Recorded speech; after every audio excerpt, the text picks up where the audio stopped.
Inutusan na ni Labor Secretary Silvestre Bello ang kanyang mga regional directors na ipasara ang mga kumpanyang napatunayang nagsasagawa ng endo. At kasama na dito ang isang malaking korporasyon na may libo-libong contractual na mga manggagawa. Nagpapatrol si Pia Gutierrez.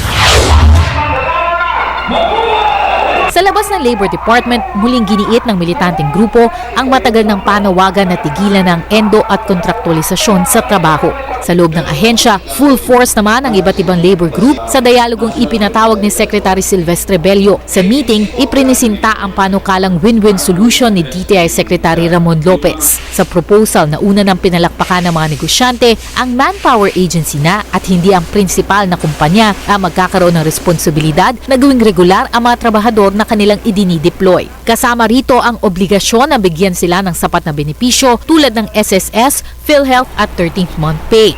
Dito may choice ang principal o kumpanya kung gagawing regular o i-outsource na lang kanilang mga trabahador dahil sa pagiging seasonal o specific ng trabaho.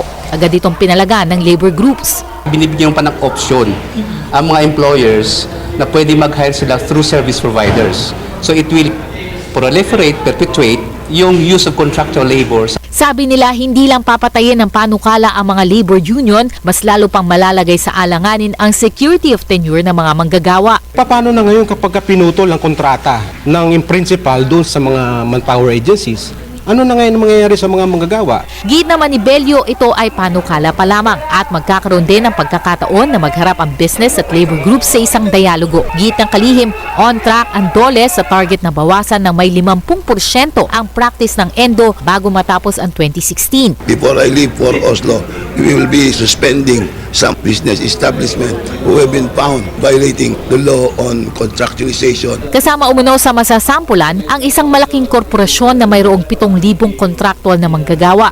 Pia Gutierrez, ABS-CBN News.